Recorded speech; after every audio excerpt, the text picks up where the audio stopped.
एक मोतबर और बेहतरीन नाम हमारे सामने है अपूर्वा विक्रम शाह का, जो बड़ी ही मोतबर नाम है। हिंदी की नुमाइंदी जबान की नुमाइंदगी करने वाला शायर अपूर्वा विक्रम शाह का इस्तकबाल करें। गंगा जमुनी तहजीब की ये खूबसूरती है। आज का हमारा यह मुशायरा कौमी यकजहती का कुल हिंद मुशायरा है।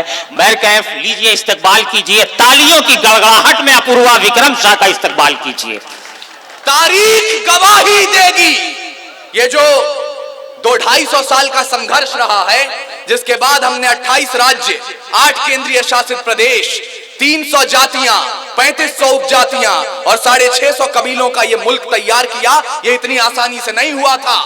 तारीख गवाही देगी, इस लाल हकीकत की, खनक खनक पे तलवारों की रणगान बनाया है। गवाही देगी, इस लाल हकीकत की, खनक खनक पे तलवारों की रणगान बनाया है।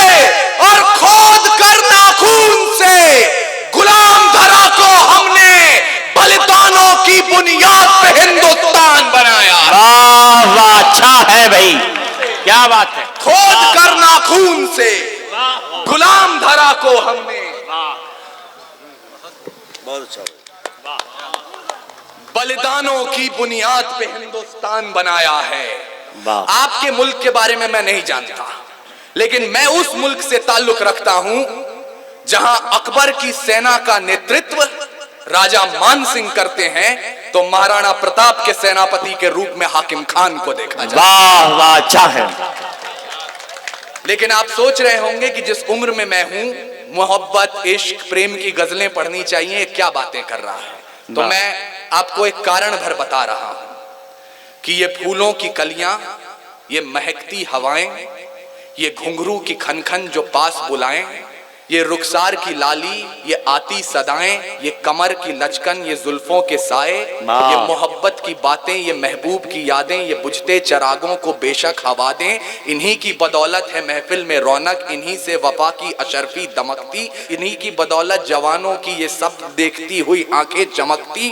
पर हमें आग पीने दो जिंदा जवानों की, सूरज का हमको भरोसा नहीं है। ये आपने देखा, मैंने इश्क की बात कहने की कोशिश की तो 2-3 जगह लड़खड़ा।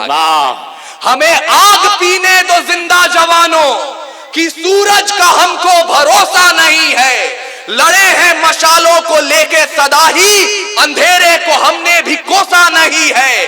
ना आंखों को झीलों से तशबीह दी है, ना जुल्फों को बादल का नाम दिया।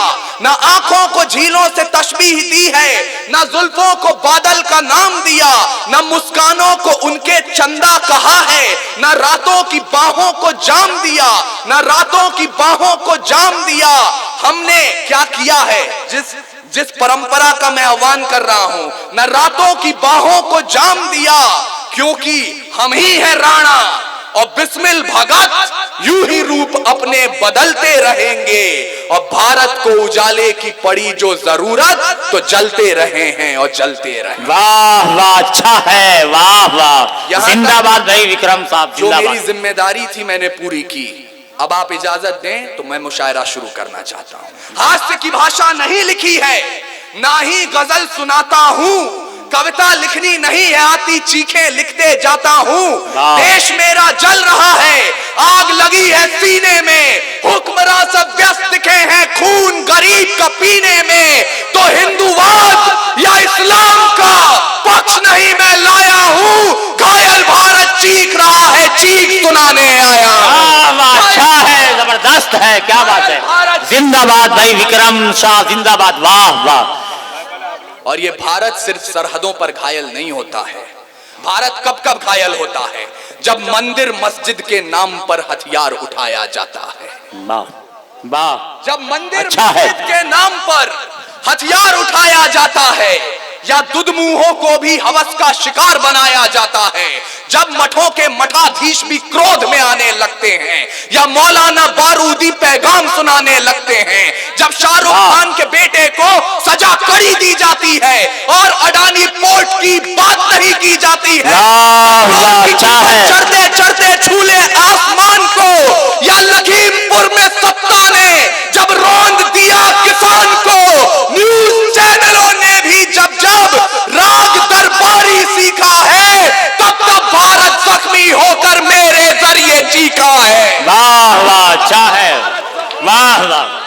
मेरे जरिए चीखा है, मुझे शुरू कीजिएगा।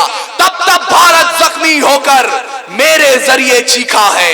लेकिन मैं आपको निराशा बांटने नहीं आया हूं, मैं ये तथ्य के साथ बोल रहा हूं। वर्तमान संसद में 55 सांसद वो बैठते हैं जिन पर माफिया सरगना होने के आरोप दर्ज हैं।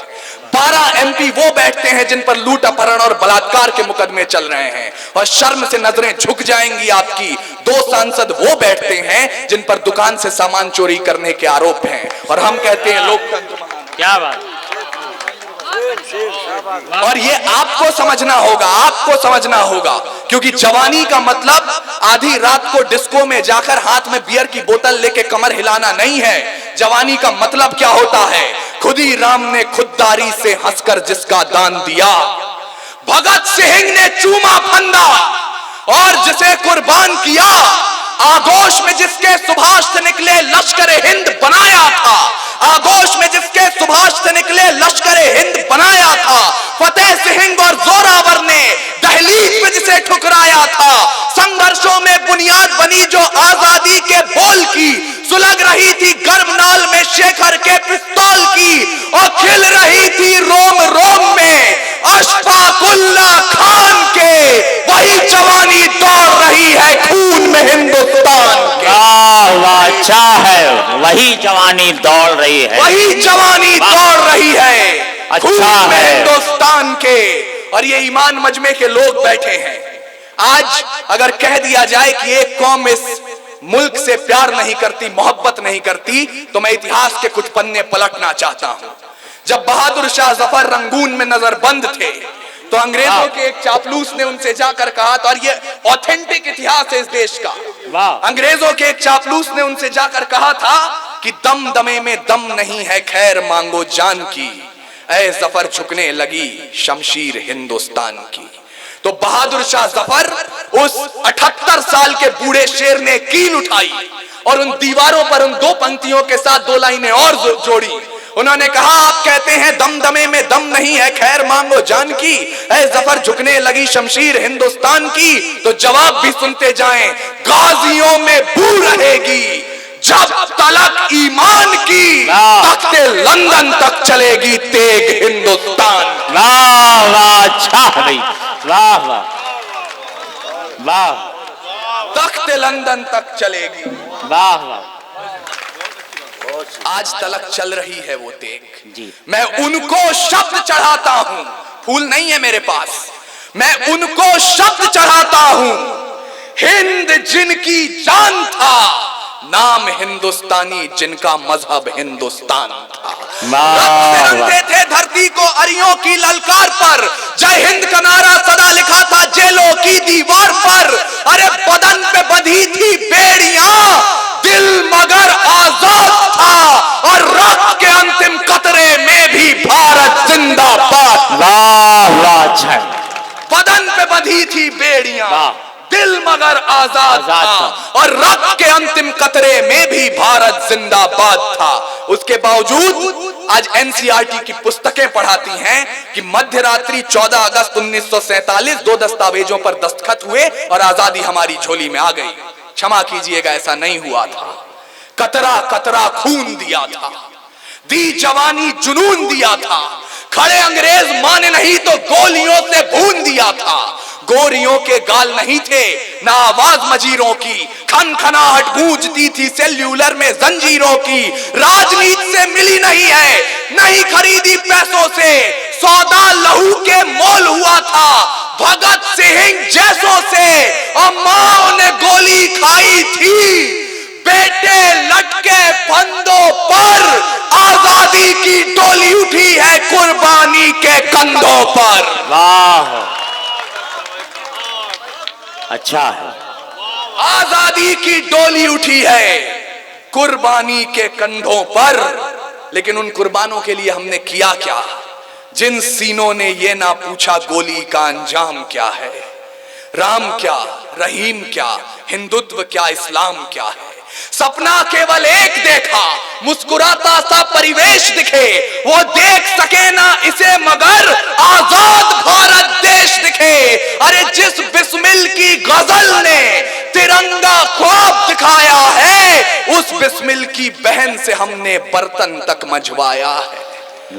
ये इस देश की हकीकत है और सच्चाई के दरवाजे पर एक दस्तक दे रहा हूं। जो मंदिर रखने लायक थी वो देवी रखी पनघट पर, जो मंदिर रखने लायक थी वो देवी रखी पनघट पर, और चुन चुन गुंडे भेजे हमने संसद भवन की चौखट पर।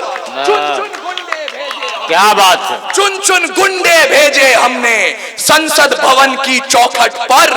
अरे मंदिर के त्रिशूल पर खून दिखा इंसान का, मस्जिद की दहलीज पे कत्ल स्वाभिमान का, टीके और टोपी में अखंड यारी दिखी नहीं, आरती अजानों में ईमानदारी दिखी नहीं, दिखा हमें बस लहू का टीका, खूनी दस्तर खान दिखा, और इमामों की दाढ़ी में घायल हिंदुस्तान दिखा, और इमामों की दाढ़ी में घायल हिंदुस्तान दिखा।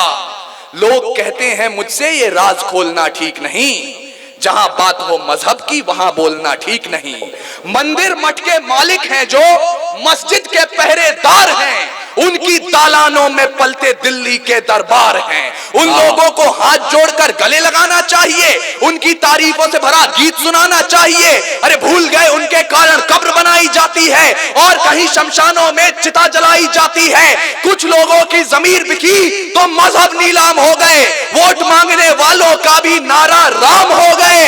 अरे गद्दारों ने घंटी गुंबद को तर्क करना सिखा दिया, अम्मी और माँ में भी फर्क करना सिखा दिया।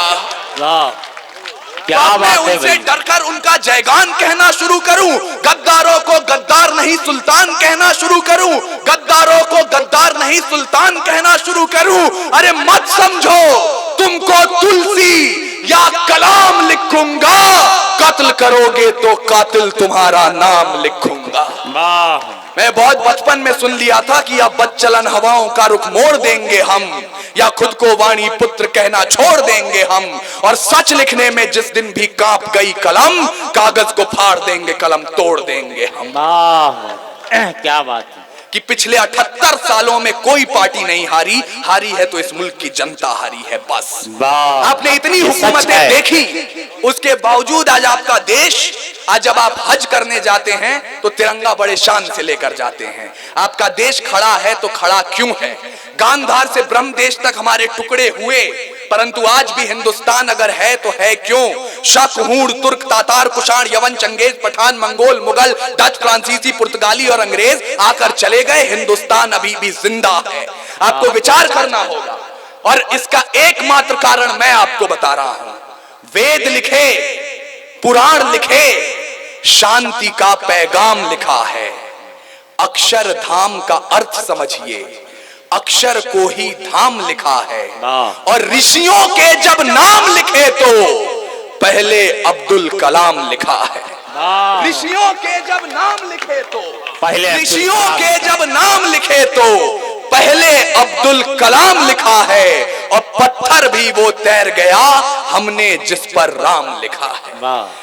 परंतु जिस राम के नाम पर हम इतने बरस लड़े, 400 साढ़े 400 साल बाद हमने इस पूरे मसले को हल किया, और दोनों तरफ से सियासतदानों ने खूब कोशिशें की, लेकिन एक दूसरे के घर जलाने तो दूर, हमने एक दूसरे पर एक माचिस भी नहीं जलाई। ये आपके और हमारे जिंदा दिली का सबूत है।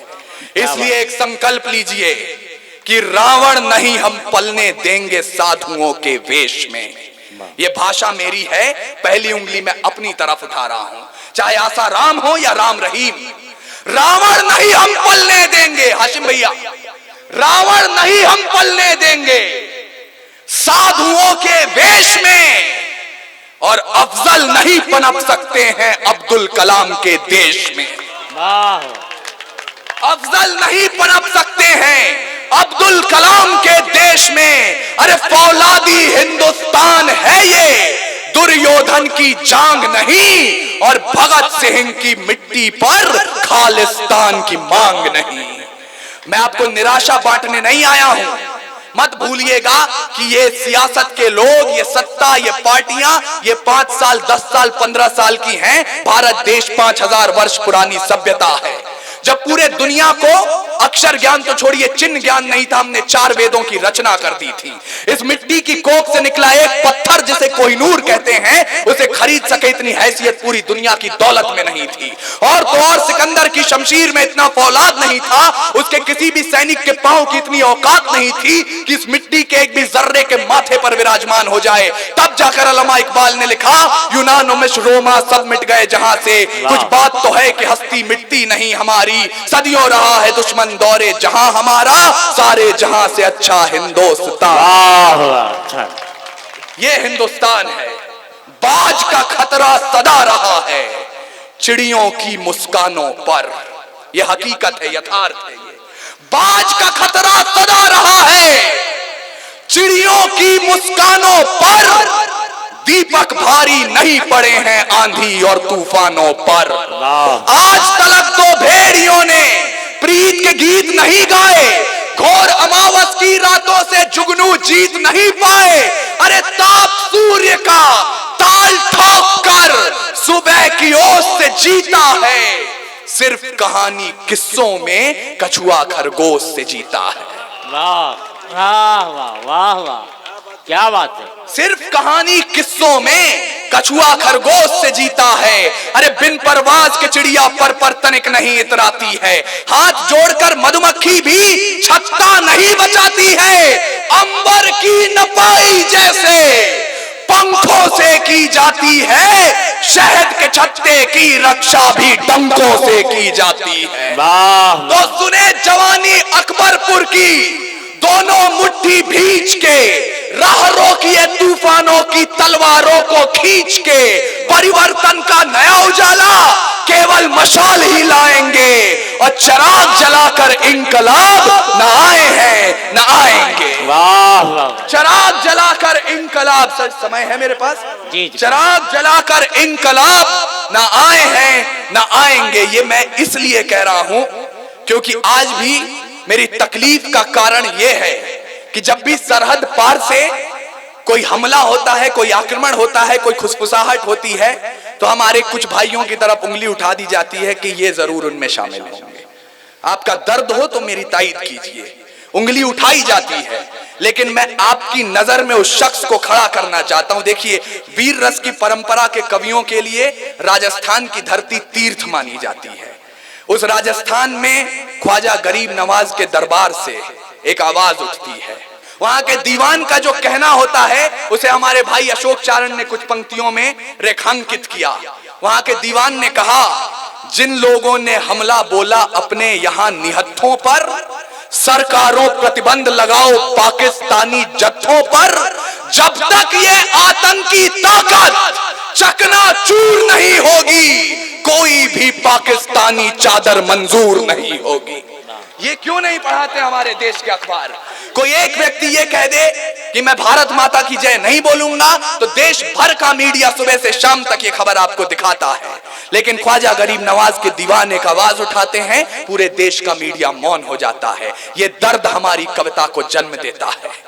जब मीठी बातें दरबारों के दर से वापस आई हैं, भूखी चीखें सांसदों के घर से वापस आई हैं, जब झोपड़पट्टी से जरूरी राजमहल की घोड़ी है, मजबूरी ने नन्ही बेटी कूड़ेदान में छोड़ी है, अदालतों के चक्कर लेते घिसती बूढ़ी लाठी है, दफ्तरों ने पेंशनों में हिस्सेदारी काटी है, तब जाकर तेग ज़बां को धारदार बनाया है, शब्दों को चिंगारी दे अंगार बनाया है, और मजदूरों के दामन का बिखरा टूटा ख्वाब लिखा है। बागी कलम की नोक से हमने इनकलाब लिखा है। वाह वाह। और अंतिम पंक्तियां, एक कसम उठाइए इस मिट्टी की और मुझे विदा कीजिएगा। सच्चाई की आवाज है, ये बंद ना हो पाएगी। सच्चाई की आवाज है, ये बंद ना हो पाएगी। और तिमिर की घोषणा बुलंद ना हो पाएगी। वाणी का जय घोष कभी हथियार नहीं डालता, कातिलों की झोली में ये प्यार नहीं डालता। भारत की आन रहे शीश भी कटाएंगे, सरहद से आवाज आए खून भी बहाएंगे। अरे लहू की रवानी में उफान होना चाहिए, अंबर से भी ऊंचा हिंदुस्तान